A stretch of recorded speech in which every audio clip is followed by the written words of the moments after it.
Hello student, आज की class में हम जो बात कर रहे हैं वो आता है हमारा try acyl glycerol and waxes के बारे में। ट्राई एसाइल ग्लिसरॉल जो कि हमारा फैटी एसिड का एग्जाम्पल्स आता है। यहाँ जब हम ट्राई एसाइल ग्लिसरॉल की बात करते हैं तो try acyl glycerol is also known as the triglycerides. इसको जनरली हम क्या कहते हैं, ट्राई ग्लिसरॉइड्स भी कहते हैं।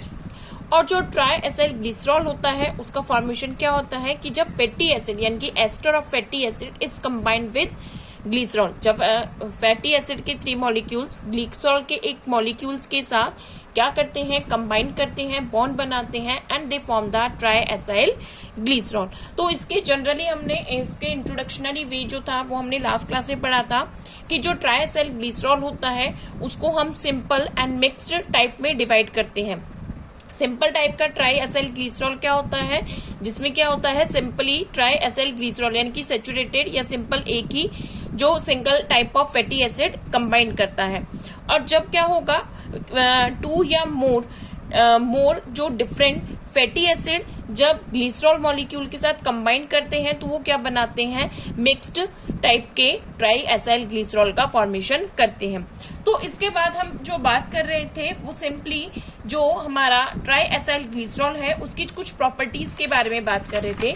जैसे जो फर्स्ट हमने प्रॉपर्टी की बात करी थी दैट इज द हाइड्रोलाइसिस, यानी कि अगर हम हाइड्रोलाइसिस की बात करते हैं, हाइड्रोलाइसिस में हमने देखा था the tri acyl glycerols hydrolyse undergo stepwise hydrolysis to finally liberate from fatty acid and glycerol. कि जनरली क्या होता है जब हम एंजाइमेटिक हाइड्रोलाइसिस कहते हैं कि हमने बात करी थी जो ट्राई एसाइल ग्लिसरॉल है वो बॉडी में क्या होता है ऐसा एडिपोज टिश्यू में स्टोरेज फॉर्म में, कि जो ट्राई एसाइल ग्लिसरॉल है उसका मेन फंक्शन क्या है कि वो स्टोरेज लिपिड फॉर्म में बॉडी में स्टोर रहता है, स्टोरेज फैट्स है वो।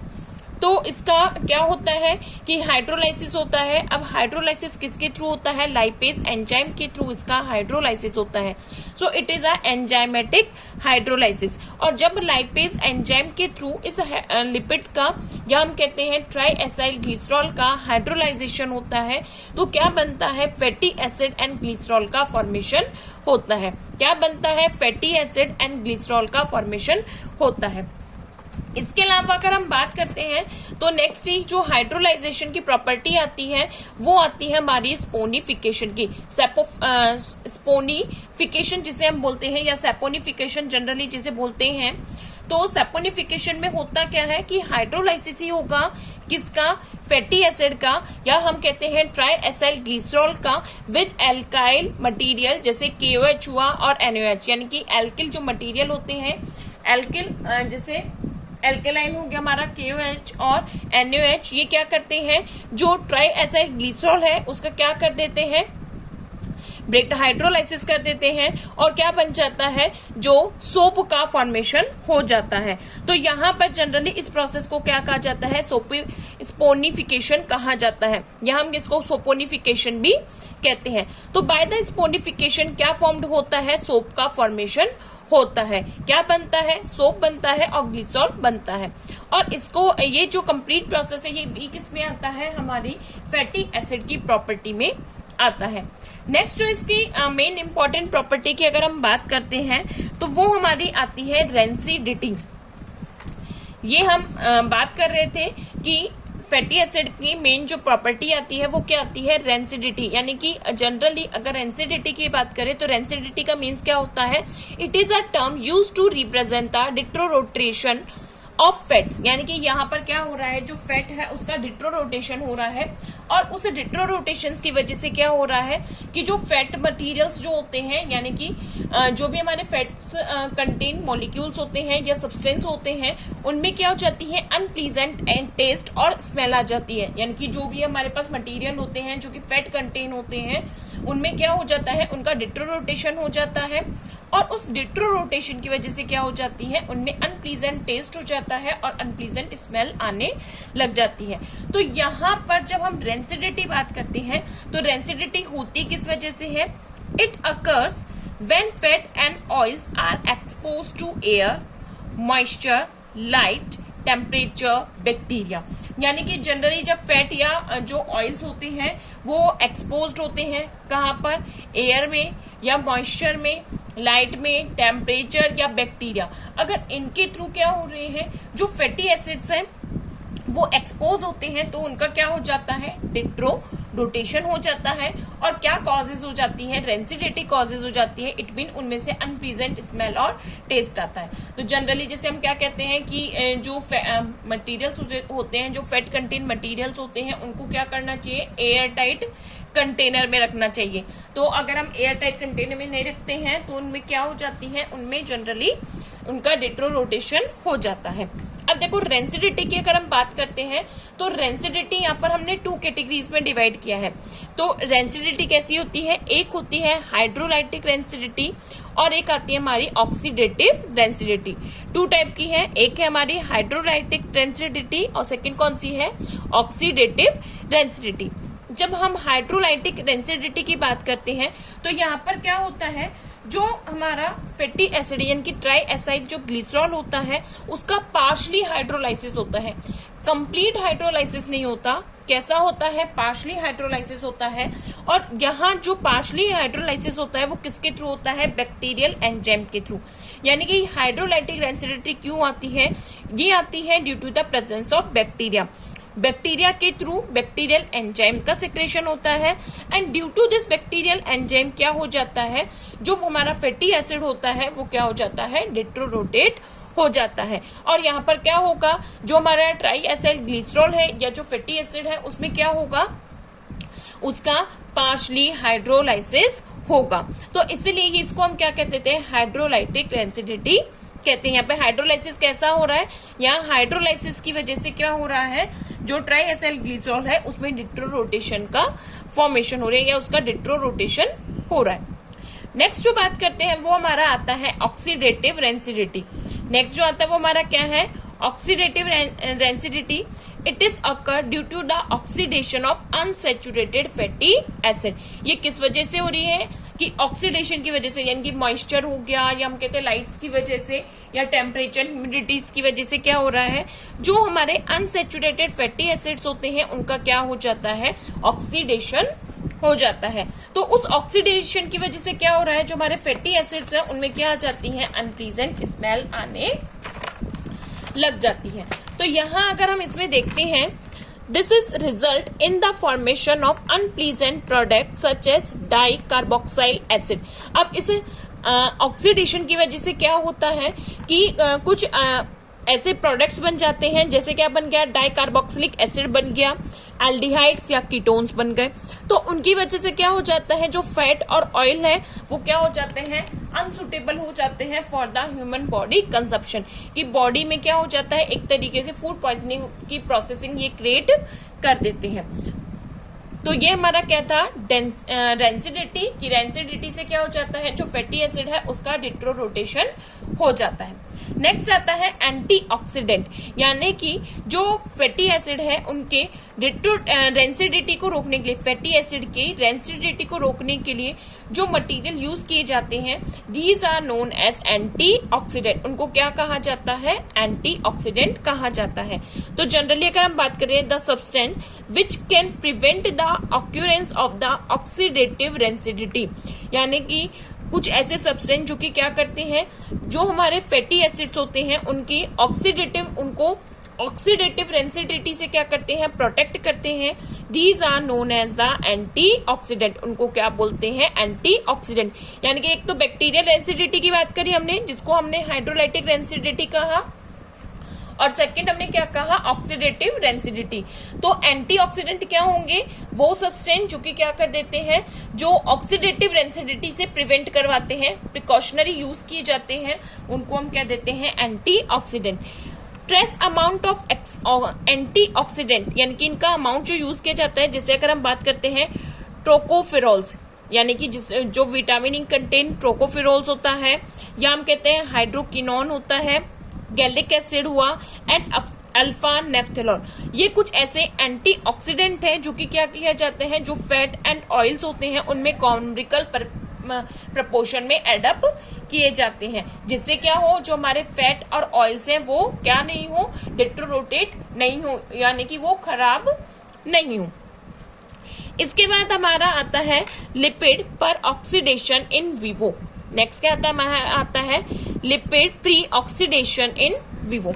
यहां जब हम इसकी बात करते हैं तो क्या होगा, in living cell lipid undergo oxidation due to the produce peroxide and free radicals. की जनरली क्या होता है, लिविंग सेल्स में जो लिपिड्स होते हैं वो ऑक्सीडेशन प्रोसेस में चले जाते हैं और क्या बना लेते हैं, प्री ऑक्साइड या फ्री रेडिकल्स बना लेते हैं, और उनकी वजह से क्या हो जाती है, जो टिश्यू होते हैं वो डैमेज हो जाते हैं। क्या है लिपिड प्री ऑक्सीडेशन, कि कुछ लिविंग सेल्स में लिपिड का क्या हो जाता है, ऑक्सीडेशन हो जाता है, वो ऑक्सीडेशन प्रोसेस पे चले जाते हैं और वो क्या बना लेते हैं, प्री ऑक्साइड या कुछ फ्री रेडिकल्स बना लेते हैं, और ये रेडिकल्स क्या कर देते हैं, जो टिश्यू होते हैं उनको डैमेज कर देते हैं।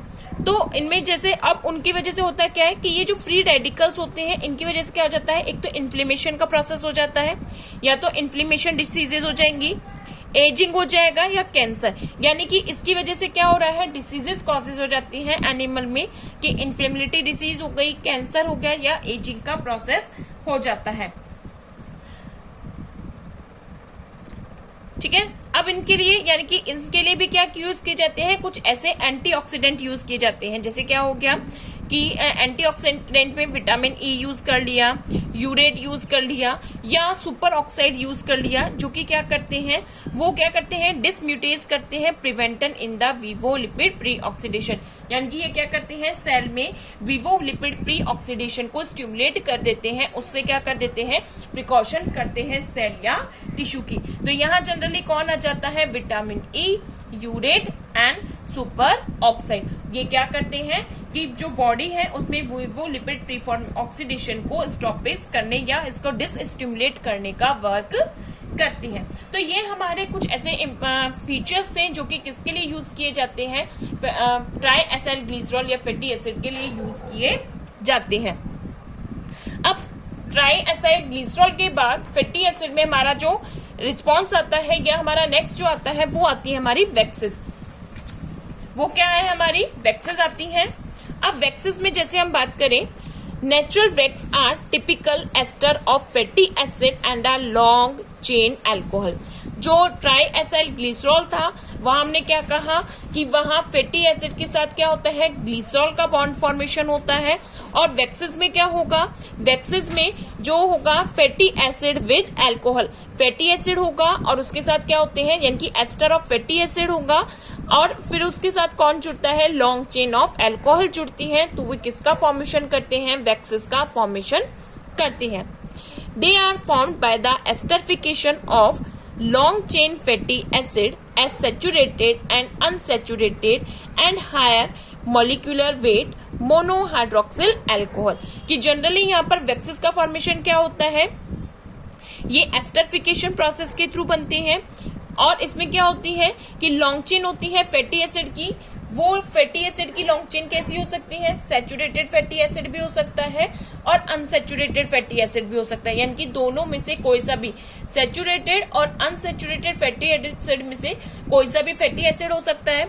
साथ के साथ क्या होता है, जो अल्कोहल मॉलिक्यूल्स होते हैं उनका वो भी कैसे होते हैं, वो भी लॉन्ग चेन वाले होते हैं, यानी कि उनका हाई मॉलिक्यूलर वेट होता है और मोनोहाइड्रोक्सिल अल्कोहल होते हैं। और इन दोनों के क्या होगा, बायोसिंथेसिस से क्या बनता है, वैक्सेस का फॉर्मेशन होता है। अब जनरली अगर बात करें, waxes are biosynthesized by many plants and animal. Generally wax क्या होती है, बहुत सारे प्लांट्स और एनिमल्स के थ्रू नेचुरली क्या की जाती है, सिंथेसाइज की जाती है। अगर हम इसका एग्जाम्पल देखते हैं तो बेस्ट एग्जाम्पल क्या आती है, बी वैक्स। जो बी वैक्स बनती है वो क्या है, एक तरीके से नेचुरल वैक्सेस है जो कि एनिमल के थ्रू बायोसिंथेसाइज की जाती है। अब इसमें होता क्या क्या है, अगर हम इसके बी वैक्स का कंपोजिशन देखते हैं तो बी वैक्स में क्या होता है, एक होता है पाल्मेटिक एसिड और दूसरा क्या होता है 1-ट्राइकॉन्टेनल, यानी कि एक अल्कोहल मॉलिक्यूल की लॉन्ग चेन होती है। यहाँ हम बात करते हैं पॉमेटिक एसिड जो होगा, पॉमेटिक एसिड की भी लॉन्ग चेन होती है, यानी कि यहाँ पर भी पॉमेटिक एसिड कितना है पॉमेटिक एसिड हमारा होगा, हाँ पॉमेटिक एसिड की लॉन्ग चेन प्रेजेंट होती है, साथ के साथ क्या होती है, अल्कोहल की भी लॉन्ग चेन प्रेजेंट है, और ये क्या बनाते हैं, बी वैक्स का फॉर्मेशन करते हैं। तो ये हमारी क्या आ जाती है, ट्राई कॉन्टेनाइल पॉल्मेटिक, जो कि क्या है, मेजर कंपोनेंट होता है बी वैक्स का। तो ये एक नेचुरली बायोसिंथेसाइज क्या होती है, बी वैक्स होती है।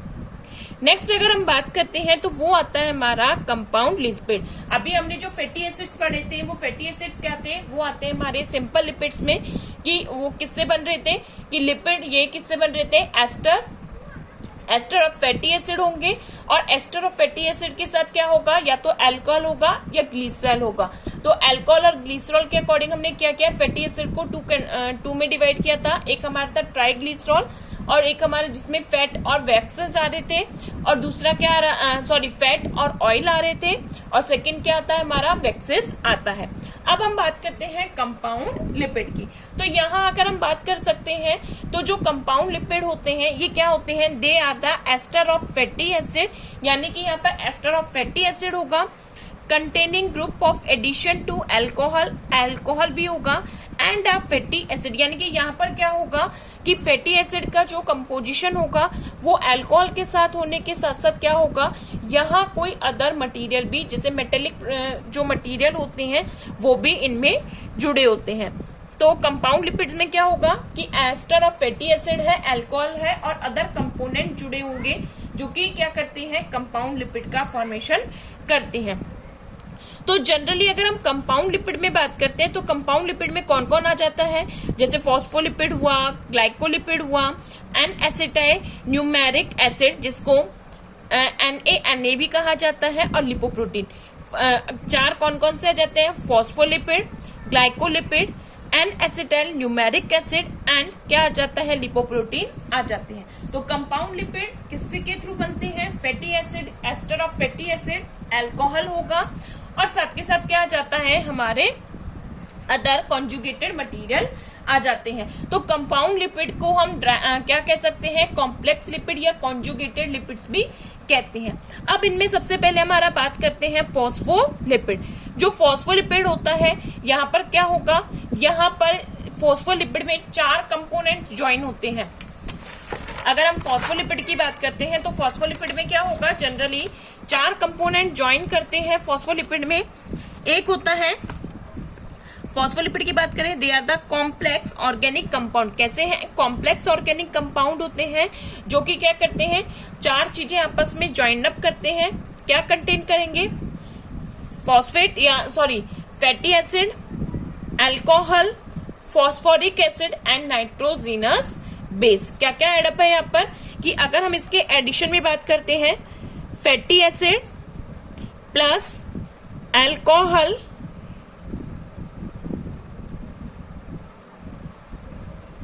Plus phosphoric acid